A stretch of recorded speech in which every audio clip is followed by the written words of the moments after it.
انا اعطیناک الکوثر. میں جلدی سے اب اس کو سورت کو بھی مکمل کر دوں تاکہ یہ ہماری سورت کمپلیٹ ہو جائے.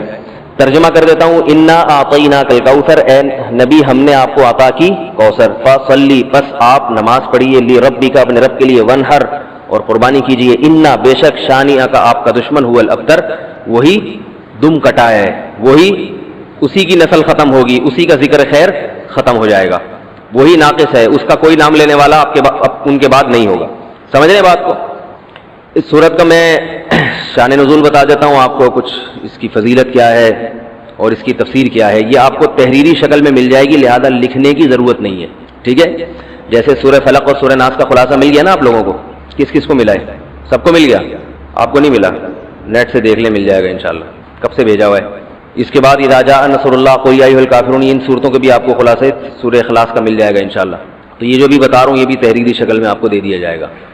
اس صورت کا شان نزول یہ ہے کہ رسول اللہ صلی اللہ علیہ وسلم کو اللہ تعالیٰ نے حضرت خدیجہ سے 2 بیٹے دیے تھے. ایک کا نام تھا قاسم اور ایک کا نام تھا ابراہیم. آپ صلی اللہ علیہ وسلم کی جتنی بھی اولاد ہوئی ہے صرف حضرت خدیجہ سے ہوئی ہے. حضرت خدیجہ کے علاوہ آپ کی اولاد کسی اور زوجہ سے نہیں ہوئی. حضرت خدیجہ سے 4 بیٹیاں تھیں اور 2 بیٹے. ایک بیٹے کا نام قاسم، دوسرے کا نام ابراہیم. قاسم کی جب ولادت ہوئی ان کا بھی انتقال ہو گیا، اور ابراہیم کی ولادت ہوئی تو ان کا بھی انتقال ہو گیا. عرب میں نرینہ اولاد کی بڑی اہمیت تھی، کیونکہ انسان کا نسب اس کی نرینہ اولاد سے چلتا ہے، بیٹیوں سے نہیں چلتا. بیٹیاں تو غیروں کی ہوتی ہیں، رخصتی ہو کے دوسروں کے ہاں چلی جاتی ہیں، ان کے نسل میں اضافہ کرتی ہیں، ان کی نسل بڑھاتی ہیں. اپنے شوہر اور اپنے شوہر کے ددیال کی نسل میں اضافہ کریں گی. وہ اپنے باپ کی نسل میں اضافہ کون کرتا ہے؟ بیٹا. کیونکہ نسب کس سے چلتا ہے؟ باپ سے چلتا ہے، سوائے بلاول بھٹو کے.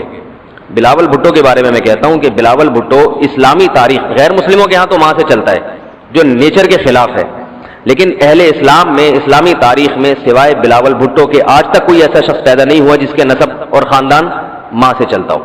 بلاول بھٹو زرداری کے بیٹے ہیں، مگر خاندان ان کا کیا کہلاتا ہے؟ قوم جو آخر میں لگتی ہے وہ بھٹو کہلاتی ہے، حالانکہ وہ بھٹو ان کی والدہ تھیں، ان کے والد محترم بھٹو نہیں. تو سیاست میں انہوں نے نسب ہی کو بگاڑ دیا اپنا. سمجھ رہے بات کو؟ تو یہ سیاسی لوگ اتنے خطرناک ہوتے ہیں کہ یہ اپنے باپ کے نسب کو بدل دیتے ہیں سیاست کے چکر میں، کیونکہ زرداری لگے گا تو ووٹ نہیں ملیں گے، ووٹ بھٹو کے نام کو کیش کرانا ہے. خیر، تو رسول اللہ صلی اللہ علیہ وسلم کے 2 بیٹے ہوئے، دونوں کا انتقال ہو گیا. عرب میں بے اولادی کو بھی معیوب سمجھتے تھے، کیونکہ آپ کی نسل چلے گی بیٹوں سے، اور بیٹے ہیں جو باپ کی بہت زیادہ عزت کا ذریعہ بنتے ہیں. بیٹیوں کے اپنے فضائل ہیں، لیکن ظاہر ہے نسل بیٹیوں سے نہیں چلتی. تو جب نبی صلی اللہ علیہ وسلم کے دونوں بیٹے مر گئے، دنیا سے چلے گئے، تو عاص ابن وائل بہت بڑا دشمن تھا اہل اسلام کا، وہ اور قریش، دیگر قریش، وہ یہ کہنے لگے کہ محمد صلی اللہ علیہ وسلم معاذ اللہ ابتر ہیں. کیا مطلب؟ ان کی نسل ختم، اور ان کا نام لینے والا ان کے بعد دنیا میں کوئی نہیں ہوگا، کیونکہ بیٹے ہی نہیں ہیں. تو یاد کون رکھے گا؟ اولاد ہی نہیں ہے، باپ دادا کے نام کون لے گا؟ اولاد تو ہے ہی نہیں، بیٹیاں ہیں. سمجھ رہے بات کو؟ آپ صلی اللہ علیہ وسلم کو اس طعنے سے تکلیف ہوتی تھی، تو اس پر یہ صورت نازل ہوئی کہ اے نبی، آپ کا ذکر ختم نہیں ہوگا، آپ کی روحانی اولاد بہت ہوگی. باقی اللہ نے آپ کو بیٹا کیوں نہیں دیا، یہ دیا تو اٹھا کیوں لیا، اس کی حکمت ایک اور مقام پہ بیان کی گئی ہے، وہ میں بتاتا ہوں آپ کو بعد میں. لیکن بتایا گیا کہ اے نبی، آپ کا ذکر ختم نہیں ہوگا، بلکہ یہ جو کہہ رہے ہیں نا کہ آپ کو خیر نہیں ملی، ابتر اسے کہتے ہیں جس کی نسل میں یا کیونکہ جس کی اولاد نہیں ہے نا، اس کو یہ سمجھا جاتا ہے، اور حقیقت بھی ایسے ہی ہے کہ بہت بڑی خیر سے محروم ہو گیا. وہ بڑھاپے میں خدمت کے لیے نہیں ہے، کاروبار سنبھالنے کے لیے کوئی نہیں ہے، دین کے مشن کو آگے لینے کے لیے، چلانے کے لیے نہیں ہوگا، اور تذکرہ نسل میں نہیں ہو سکے گا. تو یہ ساری بھلائیوں سے انسان محروم ہو جاتا ہے. تو نبی کو تسلی دی گئی، انا اعطینا الکوثر، اے نبی ہم نے آپ کو خیر کوثر کہتے ہیں خیر کثیر کو، بہت زیادہ بھلائیاں ہم نے آپ کو عطا کر دی ہیں. کوثر سے نہر کوثر تو ہے، لیکن کوثر کا جو لغوی مطلب ہے، ڈکشنری میں جو مطلب ہے وہ کیا ہے؟ اصل میں حوض کوثر کو نہیں کہتے، بلکہ کسے کہتے ہیں؟ خیر کثیر. اے نبی ہم نے آپ کو خیر کثیر عطا کی ہے، جس میں کیا ہے؟ نبوت، عزت، آپ کا قیامت تک تذکرہ ہوتا رہے گا. یہ ساری چیزیں ہم نے آپ کو عطا کر دی ہیں، لہذا ان کے طعنوں سے پریشان ہونے کی ضرورت نہیں ہے. ان کے نرینہ اولاد ہوگی تو بھی ان کا تذکرہ نہیں ہوگا، اور آپ کے نرینہ اولاد نہ ہو کے بھی آپ کی روحانی اولاد قیامت تک باقی رہے گی اور آپ کا تذکرہ بہت زیادہ ہوتا رہے گا. یہ خیر کثیر ہم نے آپ کو عطا کی ہے. پھر اسی خیر کثیر میں سے ایک خیر حوض کوثر بھی ہے، جس کا نام کوثر اس لیے رکھا گیا کہ وہ ایک پانی کی نہر ہے جو نبی صلی اللہ علیہ وسلم کو قیامت کے دن دی جائے گی، اور آپ صلی اللہ علیہ وسلم خود بھی اس سے پئیں گے اور اپنے امتیوں کو بھی اس سے پلائیں گے. اس پانی میں بھی اللہ نے خیر کثیر رکھی ہے. وہ خیر کثیر کیا ہے وہ ابھی انشاءاللہ میں بتاؤں گا. تو اس کا مصداق یعنی یہ آیت منطبق ہوتی ہے حوض کوثر پر بھی. ٹھیک ہے، تو یہ تو اس کا شان نزول ہے کہ اللہ نے بتا دیا کہ یہ جو آپ پر طنز اور طعنے کر رہے ہیں یہ لوگ ہیں جن کی نسل ہے ختم ہونے والی. ان کا نام لینے والا کوئی بھی نہیں ہوگا. بڑے بڑے سرداروں کے نام تو لیا جاتا ہے ان کا آج، لیکن اچھے جذبے سے نہیں لیا جاتا. ان کا نام برائی کے طور پہ لیا جاتا ہے. یہ تو اس سورت کا ہو گیا شان نزول. اس سورت کی فضیلت کیا ہے؟ حدیث میں آتا ہے، صحابہ کہتے ہیں کہ ہم بیٹھے ہوئے تھے رسول اللہ صلی اللہ علیہ وسلم کے ساتھ مسجد میں. آپ صلی اللہ علیہ وسلم پر ایک دم کچھ غنودگی سی طاری ہوئی، بے ہوشی کی کیفیت طاری ہوئی جیسے وحی میں ہوتی تھی. تو اس کے بعد جب آپ صلی اللہ علیہ وسلم بالکل بیدار ہوئے ہیں، نارمل حالت میں آپ صلی اللہ علیہ وسلم آئے ہیں، تو بڑے خوش تھے اور آپ صلی اللہ علیہ وسلم نے اس سورت کی تلاوت کی. اللہ کے نبی پر جب وحی آتی تھی نا تو جیسے ہی آپ صلی اللہ علیہ وسلم ہوش کی حالت میں آتے تھے تو فوراً ان آیتوں کی تلاوت شروع کر دیا کرتے تھے تاکہ میں بھول نہ جاؤں. تو آپ نے فوراً بسم اللہ الرحمن الرحیم پڑھا اور انا اعطیناک الکوثر فصلی لربک وانحر ان شانئک هو الابتر. یہ آیتیں نازل ہوئی اور آپ نے فوراً ان آیتوں کی تلاوت شروع کر دی. جب یہ شروع ہوئی تو صحابہ نے پوچھا یہ کوثر کیا چیز ہے؟ آپ صلی اللہ علیہ وسلم نے فرمایا میرے رب نے مجھے بشارت دی ہے کہ قیامت کے دن مجھے ایسی نہر ملے گی. وہ نہر ایسی ہے کہ اس کے جو پیالے ہیں جس سے لوگ پانی پئیں گے وہ چاندی کے ہیں، اور ان کی تعداد ان پیالوں کی گلاسوں کی اتنی ہے جیسے آسمان کے ستارے، اور اس نہر کا پانی برف سے زیادہ سفید ہے اور شہد سے زیادہ میٹھا ہے، اور میری امت میں کوئی بھی اس کا پانی پیے گا تو اسے کبھی بھی پیاس نہیں لگے گی. میدان حشر میں جو لوگوں کا سب سے بڑا مسئلہ ہوگا وہ پیاس ہوگا، سب سے بڑا مسئلہ. اور کہتے ہیں سمندروں کا پانی بھی اگر پی لے کوئی ساتوں سمندروں کا تو اس کی پیاس نہیں بجھے گی. تو میرے اللہ نے مجھے یہ نہر دی ہے، جو میرا امتی اس سے پی لے گا اسے کبھی بھی ہمیشہ کے لیے اس کی پیاس ختم ہو جائے گی. پھر آپ صلی اللہ علیہ وسلم نے فرمایا اسی موقع پر اسی حدیث میں کہ کچھ میرے امتی آئیں گے حوض کوثر سے پانی پینے کے لیے، فرشتے انہیں وہاں سے ہٹائیں گے، دھتکاریں گے. میں کہوں گا کہ یہ میرے امتی ہیں تو فرشتے کہیں گے کہ آپ کو علم نہیں ہے ما احدثوا بعدک، کہ انہوں نے آپ کے بعد بدعتیں ایجاد کر لی تھی. ہیں تو آپ کے امتی مگر انہوں نے آپ کے دین میں تبدیلیاں کر لی تھی. جو دین آپ ان کو دے کر گئے تھے اس پر انہوں نے قناعت نہیں کی، اپنی طرف سے اس میں اضافے کیے، ایڈیشن کہتے ہیں نا، بہت ساری چیزیں بڑھا لی انہوں نے.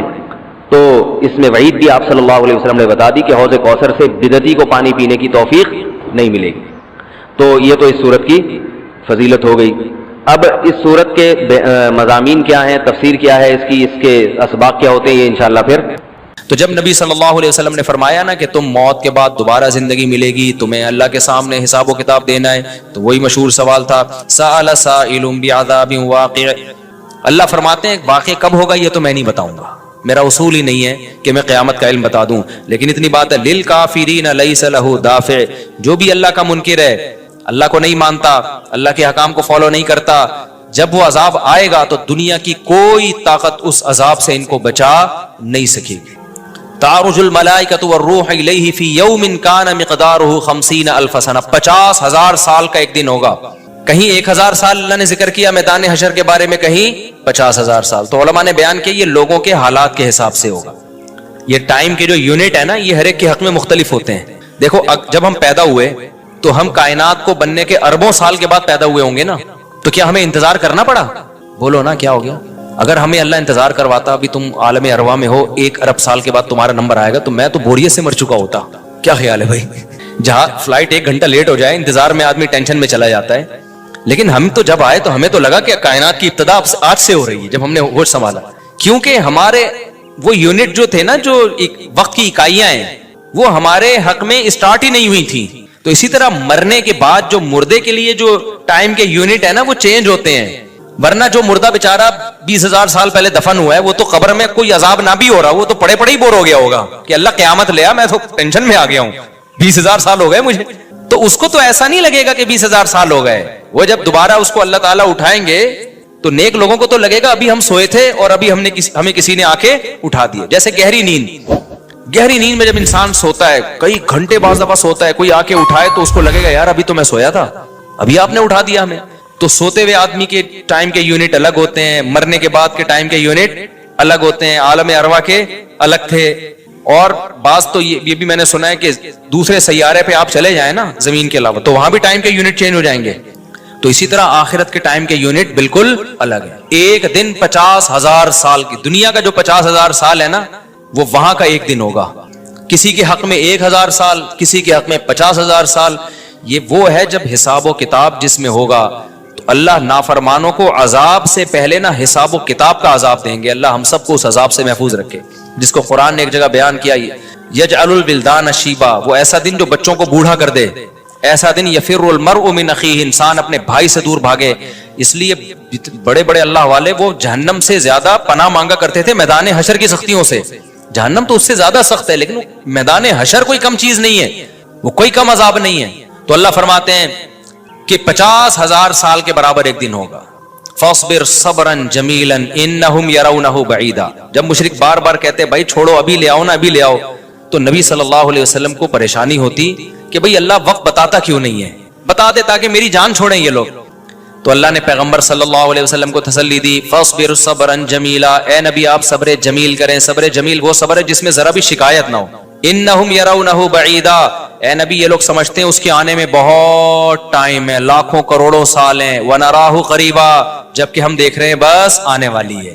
کیوں؟ جب آپ مر گئے نا, ابھی دیکھو ہو سکتا ہے 1,000 سال باقی ہوں قیامت آنے میں, ہو سکتا ہے 20,000 سال باقی ہوں, لیکن ہمارے مرنے کے بعد ہمیں نہیں لگے گا 20,000 سال. ہمیں تو ایسا لگے گا ابھی ہم مرے تھے اور اتنی جلدی اللہ نے قیامت قائم کر لی. تو ہمیں تو اپنی موت کے حساب سے چلنا ہے بھائی. ہمیں کیا پتا کہ ہمیں کیا کرنا ہے اس سے کہ 50,000 سال بعد قیامت آئی یا 1 کروڑ سال بعد آئے. جب ہم مر گئے تو ہماری قیامت واقع ہو گئی ہے, ٹائم کے یونٹ ہمارے حق میں چینج ہو جائیں گے. تو اس لیے اللہ کہتے ہیں انہم یرونہ بعیدا, اے نبی یہ سمجھتے ہیں بہت بعد میں آئے گی قیامت. ونراہ قریبا, ہم تو دیکھ رہے ہیں کب ہے, بالکل قریب ہے, کوئی زیادہ ٹائم نہیں ہے. یوم تکون السماء کالمہل, اللہ فرماتے ہیں جس دن آسمان تیل کی تلچھٹ کی طرح ہو جائے گا, ایسے پگھل جائے گا آسمان. اتنی بڑی تباہی آنے والی ہے اس کائنات پہ جس پہ ہم فخر کر رہے ہیں, اس یہاں کے شاپنگ سینٹروں پہ فخر کر رہے ہیں.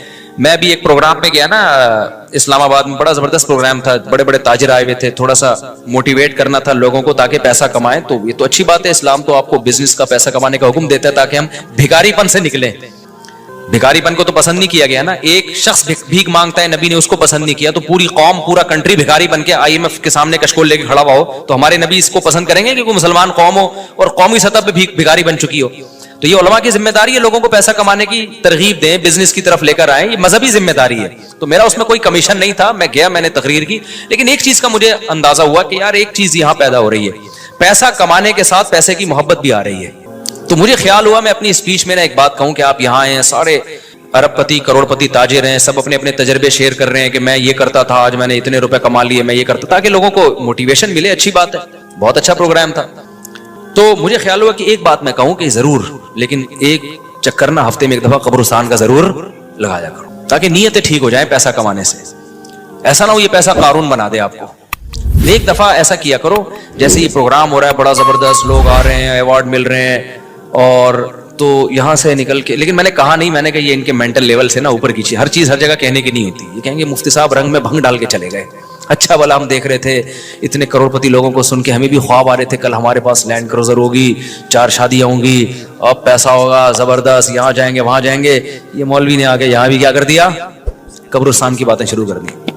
تو وہ مناسب نہیں تھا, لیکن دل چاہ رہا تھا کہ میں ان سے کہوں اگلا پروگرام وہ بول دوں گا کہ بہت زبردست پیسہ کمائیں, ایک دفعہ جا کے قبر میں جو آپ سے پہلا کما کے چلے گئے نا پہلے کما کے.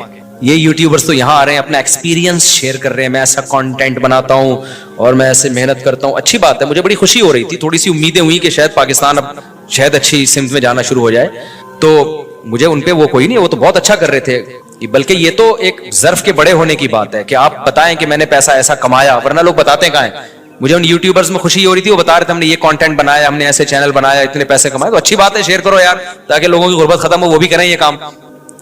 لیکن ساتھ ساتھ ایک بات, یہ پیسہ آپ کو سلیمان علیہ السلام جیسا بھی بنا سکتا ہے اور قارون اور فرعون جیسا, ابو بکر عثمان جیسا بھی بنا سکتا ہے اور ابو جہل جیسا بھی بنا سکتا ہے. کیا خیال ہے؟ یہ سارے پیسے والے لوگ تھے نا. تو آپ پیسہ کما کے سلیمان علیہ السلام جیسے شکر گزار بن جاؤ, عثمان ابن عفان جیسے غنی بن جاؤ, عبد الرحمن بن عوف جیسے بن جاؤ. اس کے لیے ضروری ہے کہ ہفتے میں ایک دفعہ قبرستان کا وزٹ اپنے خرچے پہ کر لیا کریں, اور ایسے ہی نہیں گزرتے ہوئے وہاں جا کے کھڑے ہو کے قبروں پہ دیکھا کریں کہ میں جتنا بھی بڑا بن جاؤں, میرے یوٹیوب پہ چینل پہ 10 ملین بھی سبسکرائبر آ جائیں, لیٹنا میں نے کہا ہے تھوڑے دنوں میں جا کے بھائی اس قبر کے اندر. لہذا اس پیسے سے میں اس قبر کی تیاری کر لوں تو فائدہ ہے, اور اگر یہ لینڈ کروزر ہی میرا مقصد ہے اور میرا مقصد عیاشی ہی ہے اور شو مارنا ہی ہے, بھائی پھر یہ تو قارون نے آپ سے زیادہ کما لیا, ان خزانوں کے ساتھ ہی زمین میں دھسا ہے وہ. سمجھتے ہو کہ نہیں سمجھتے ہو؟ تو تھوڑا سا کبھی کبھار جب بڑے بڑے پروگراموں میں جایا کرو تو تھوڑا سا قبرستان میں, ہمیں تو اللہ نے سہولت دی ہے, بہت خطرناک قبرستان ہے یہ جو ہے نا, کیونکہ گورنمنٹ نے لائٹیں کہیں بھی نہیں لگائیں, تو یہاں تو 2-4 لائٹیں تھی, چرسیوں نے چوری کر لی. اب اندھیرا ہوتا ہے اس میں, اس سے بڑا فائدہ ہوتا ہے, اور جن بھوت بھی لوگوں کو نظر ہوتے نہیں ہے جن یہاں پر, لیکن لوگوں کو نظر آ رہے ہوتے ہیں, ڈرے ہوئے جا رہے ہوتے ہیں نا. سرکٹا ایک دن نظر آیا کسی کو, بعد میں پتا چلا وہ کمبخت وہ نہیں سویٹر نا یہاں تک اس نے کیا ہوا تھا, سر ہی نہیں تھا اس کو, سویٹر یوں کر کے نا قبرستان پہ بیٹھا رہتا تھا, لوگ بھاگ جاتے تھے بس سرکٹا آیا ہوا یہاں پہ, ٹھیک ہے نا. تو آپ یہ جو ہمیں اللہ نے بڑی سہولت دی ہے, کبھی کبھار ایسا کیا کرو, یہاں چلے جاؤ. رات کے وقت جاؤ گے تو جیسے آپ نے انرجی اپنی خرچ کرنی ہے نا, تو کہتے ہیں ڈاکٹر 1 گھنٹے کی واکنگ سے 15 منٹ کی جاگنگ بہتر ہے. 15 منٹ کی جاگنگ میں اتنی انرجی لگ جائے گی جو 1 گھنٹے کی واکنگ میں نہیں ہوگی. تو دن میں قبرستان 100 دفعہ جانے سے بہتر ہے رات میں 2:30 بجے 1 دفعہ چلے جاؤ. بس رات میں 2:30 بجے 1 دفعہ چلے جاؤ, اور وہاں جا کے بیٹھو, بیٹا آنا کہاں ہے, یہی آنا ہے. اور یہ جو لیٹے ہوئے ہیں نا, یہ سارے غریب نہیں تھے, ٹھیک ہے نا. ان میں بہت سارے کروڑ پتی تھے, ارب پتی تھے, 4 شادیوں والے بھی تھے, 1 والی بھی تھے, اور بچوں والے بھی تھے, بغیر بچوں والے بھی تھے, جوان بھی تھے, بڈھے بھی تھے, 30 سال کے بھی تھے, 15 سال کے بھی تھے, 6 مہینے کے بچے بھی تھے. کیا نظر آ رہے ہوں گے قبریں, جا کے دیکھو. کل ہوس اس طرح سے ترغیب دیتی تھی مجھے, وہ ایک شاعر نے بڑا شعر کہا ہے کہ مجھے ہوس جو ہے نا وہ ترغیب دیتی تھی. ہوس نہیں ہوتی پیسوں کی, دولت کی, کہ یہ سکندر ہے, وہ کہ جو ہے نا, مجھے پورا شعر یاد نہیں, 20 سال ہو گئے سنے ہوئے اس کو. اس کا خلاصہ بتا رہا ہوں کہ ہوس مجھے ترغیب دیتی تھی کہ بھائی پیسہ کماؤ, پھر یہ عیاشی اور اتنی عزت اور ایسا کچھ ہوگا اور بڑے مزے ہوں گے نا, اور نائٹ کلب جائیں گے, شرابیں پیئیں گے اور یہ کچھ کریں گے. کہہ رہے ہیں ایک دن کیا ہوا, مجھے جو ہے قبرستان سے میرا گزرنا ہوا, تو مجھے جو ہے نا میری ہوس نے جو ہے نا مجھے 2-4 قبریں دکھائیں اور کہا یہ سکندر ہے, یہ دارا ہے, یہ کیکاؤس ہے. یہ سکندر اعظم کی قبر ہے, لاکھوں باندیاں تھیں اس کے پاس. آپ تو 2-4 گرل فرینڈ پہ فخر کر رہے ہو, گرل فرینڈ نہیں, لاکھوں باندیاں. گرل فرینڈ آپ کے تابع نہیں ہوتی, باندی تو جیسے آپ بولو گے بھائی جو کام آپ اس کے ذمہ لگاؤ گے وہ بھاگ نہیں سکتی, نوکر ہے آپ کی. تو اتنی بڑی بڑی دنیا انہوں نے روئے زمین پہ حکومتیں کی ہیں. آج قبروں کے اندر یہ دارا ہے, یہ کیکاؤس ہے, یہ سکندر اعظم ہے. بڑے بڑے بادشاہوں کی قبریں آپ کو نظر آئیں گی پڑے ہوئے اندر. اب نئے زمانے میں شعر کو ہم یوں چینج کر دیں گے, یہ 10 ملین والا ہے سبسکرائبر تھے, یہ 20 ملین والا, یہ 50 ملین والا. ایک کلپ بعض ایسے مشہور ہو جاتے ہیں, کھجا بھی رہے ہوں گے نا, بس یہ اپنی کھجانے کی ویڈیو ڈال دیں یوٹیوب پہ, لاکھوں روپے کما لیتے ہیں بیٹھے بیٹھے. بعض ایسے مشہور ہو گئے, کچھ بھی نہیں کرے نا, بس وہ کہے کہ ناڑا باندھتے ہوئے دکھا دیں, میں ناڑا باندھ رہا ہوں, میں ناڑا ایسے ٹائٹ کرتا ہوں, زار بند ایسے ٹائٹ کرتا ہوں. اتنے مشہور ہو گئے ہیں وہ, بس لوگ دیکھنا چاہتے ہیں. لوگ پتہ نہیں کیا ہو گیا اب. اللہ یار, وقار زکا نے کل ایک بڑی اچھی ویڈیو وائرل کی ہے یوٹیوبرز کے بارے میں, کہ اب میں وہ یوٹیوبرز کی وہ ویڈیو پہ جو اس نے کمنٹس کیے وہ تو نہیں بتاؤں گا, کیونکہ اس پہ وہ اس کا نام لینا کسی کا ٹھیک نہیں ہے. اس نے کہا یار یہ عجیب ولاگر عجیب ٹائپ کے آ رہے ہیں, کچھ بھی کر لو, کچھ بھی کر لو, ملین ایک دن میں 1 ملین ان کے ویوز ہو جاتے ہیں. تو انہوں نے کہا یہ ان ولاگرز کا قصور نہیں, یہ قوم کا قصور ہے. اس نے بڑی اچھی بات کی, اس نے کہا یہ قوم کدھر کو جا رہی ہے بھائی. واش روم میں بیٹھا ہوا بندہ دکھا رہا ہے, دیکھیں آدھا اوپر والا دکھا رہا ہے. میں کہتا ہوں اگر وہ نیچے والا پورشن دکھا دے نا, یوٹیوب چینل بند کر دے گا, بولے گا بھائی اتنے سبسکرائبر اتنا کراؤڈ ہم برداشت نہیں کر سکتے, ڈی مانیٹائز کر دے گا یار. کہے گا بھائی یہ ہمارے بس میں اب. تو لوگوں کی نیچر دیکھو یار, کچھ بھی جو مشہور ہو جاتے ہیں, ایک دفعہ مشہور ہو گئے نا, بس اب کچھ بھی کریں گے. گالی دے رہے ہیں, وہ ویڈیو آ گئی, کھجا رہے ہیں, لوگ دیکھ رہے ہیں کیسے کھجاتے ہیں. یہ تو لوگ عجیب ہیں. بہرحال جو ہو رہا ہے میں تو مارکیٹ میں وہی بتاؤں گا نا آپ کو. تو اب جو سوشل میڈیا سے وابستہ لوگ ہیں, جن کے ٹک ٹاک پہ چینل, یوٹیوب پہ چینل, ان کے یہاں کامیابی کیا ہے,